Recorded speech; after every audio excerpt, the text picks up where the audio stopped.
Енді Талибан бұл бәрі қазір әлеуметтік желілерде жарыса жариялап жатқан үлкен бір тақырыптың тұздығы болып тұрған жағдай бар.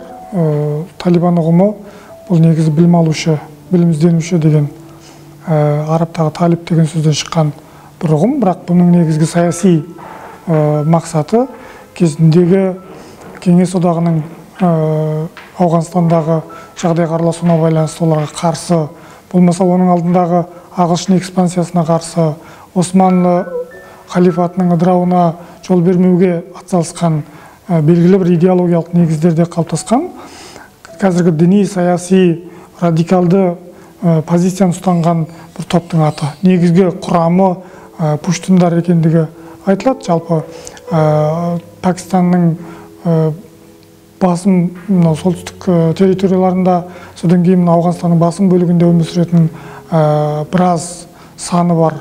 Кейбір деректер бойынша 30 миллионға жақын саны бар пуштундар. Кезінде Пуштунстан деген мемлекет құруға да талпыныс жасаған деген көзқарастар бар.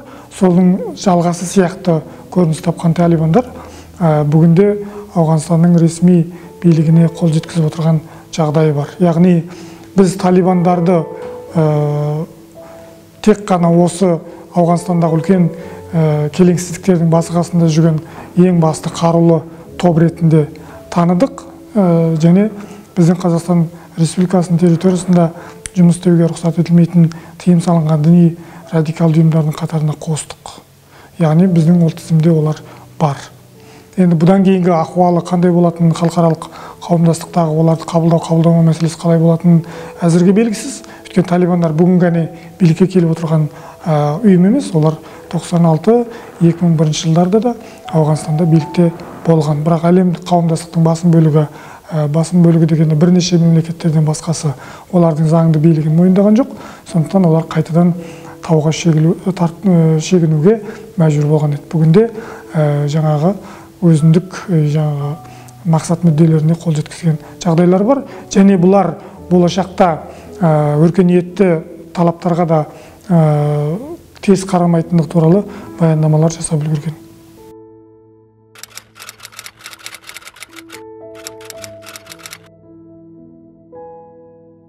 Енді шектен шыққан тыйымдардың шариғатқа қатысы дегенде, жалпы кез келген радикалды формадағы қарулы топ, бұл жаңағы белгілі бір мүддеге мақсат, яғни белгілі бір мақсатқа, белгілі бір мүддеге жұмыс жасау тұрғысынан. Сол себепті де мынау мұсылмандардың басын біріктіру, радикалды формадағы исламның немесе мына батыс жаңа бодандығының алдын алу, немесе батыс елдеріне деген жеккөрушілікті нығайту, болмаса жаңағы белгілі бір саяси мүдделерге қол жеткізу үшін оларға тек қана діни идеология жеткіліксіз болды, олар қарулы белгілі бір іс-әрекеттерге де барды, яғни үнемі сол соғыс жағдайында болды. Сондықтан да олардың діни көзқарасы бізде қазір айтылып жатқандай ханафи бағыты, матуриди ақидасы деген сияқты дәстүрлі позицияға жақын болғанымен, саяси ұстанымдары, идеологиялық ұстанымдары әлдеқайда қатқыл, әлдеқайда кешірімсіз, жаңағы төзімсіз сондай формада көрініс тапты. Ал бұдан кейін қандай көрініс табатыны уақыттың еншісінде.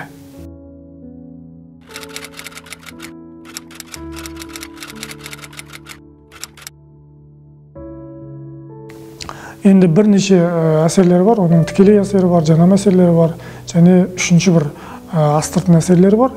Бұл әсерлер біріншіден жаңағы босқындар мәселесі, Ауғанстандағы қазақ азаматтарының жаңағы этникалық қазақтардың отанға оралу мәселесі, содан кейін жалпы саяси экономикалық қарым-қатынас орталық Азия елдерінің тыныштығы мәселесінде тікелей байланысы бар. Астыртын байланыс әрине бұл біз білеміз, Вазиристан территориясында, солтүстік Ауғанстанның кейбір жерлерінде мынау Даиш, ишим дейміз, тыйым салынған Сириядағы үлкен қантөгіске себеп болған топтардың жақтастарының да орналасқандығы, немесе солардың белгілі бір мүдделес азаматтардың шоғырланғандығы туралы мәліметтер бар. Ал талиптер оларды қолдамаған, немесе олармен жаңағы қатты бір қыспақ қалған жағдайда олардың орталық Азияға қарай өту мәселесі де былайша айтқанда күн тәртібіне келуі мүмкін. Ал енді тағы бір қыры, бұл енді орталық Азияда болғандықтан біздің тікелей көрші, тікелей шекаралас болмасақ та, олардағы болып жатқан ахуал орталық Азияға да белгілі бір өзінің әсер ықпалын тигізеді деп ойлаймыз. Өйткені халықаралық саясатта, алпауыттардың жүргізіп отырған саясатында, болмаса ертеңгі мынау діни ахуалдың тұрақсыздығы, экстремизм, терроризм деген сияқты, немесе кейбір жамағаттардың сол жаңағы тәліптердің іс-әрекеттеріне қолдау көрсету мақсатында қалыптасуы ықтималдығы бар. Мәселе Хаққани деп жүрміз, қазір Диабанди деп жүрміз. Кейбір медресе өкілдерінің егер жаңағы жылы тартқан жағдайларында оларға да ықпал ете отырып, Қазақстанда белгілі бір мақсат мүдделерге кейбір азаматтар бағыттауы мүмкін. Бұл бағыттағанда қандай мақсатта? Дүрдараздық, яғни тыныштықты бұзу кейбір жағдайларында сондай көрініс табуы мүмкін деп ойлаймыз. Өйткені олардың қанша идеологиясы жаңа жоғарыда айтқандайын сенім негіздері Ханафи Матурidi болғанымен, идеологиясында шетін әсіре діншіл позициялар бар екенін біз тарихтан, тіпті қазірдің өзінде осы бірнеше күн билікке келген жағдайдың өзінде байқап жатырмыз. Яғни өзіне қарсы келген азаматтарды аямайтындығын, бейбіт халықты жаңағы жаншитынын, немесе олардың жаңағы айтқандарына көнбеген жағдайда демократиялық, азаматтық құқық деген мәселелерді назарға алмайтындығына тағы да бір куә болып жатқан сияқтымыз. Бірақ берілген уәделер әлдеқайда жұмсақ, жақсы көп көрініп жатыр. Енді ол орындала ма, орындалмай ма, оның үстіне Ауғанстандағы жаңағы топтар, жоғарыда айтқандайын әртүрлі этникалық топтар бар, хазарлар бар, шииттік позицияны ұстанатын, болмаса жаңағы өзбектер бар, болмаса тәжіктер бар, пуштундар бар. Сонда олармен қалай мәмілеге келетіндігін біз біле алмаймыз. Сондықтан да бізге жаңағы жайбарақат жатуға ешқандай негіз жоқ. Мемлекет басшысы бұл бағытында бірнеше тапсырмалар, сол бағытта жұмыстар жасалып жатыр. Сондықтан әрине біздің мемлекет дайын деп ойлаймыз, бірақ рухани тұрғыдан, діни тұрғыдан, кейбір жамағаттардың ішіндегі жаңағы жымысқы кейбір ниеттері тұрғысынан біз сақтануымыз керек, және оны егжей-тегжейлі зерттеуіміз керек.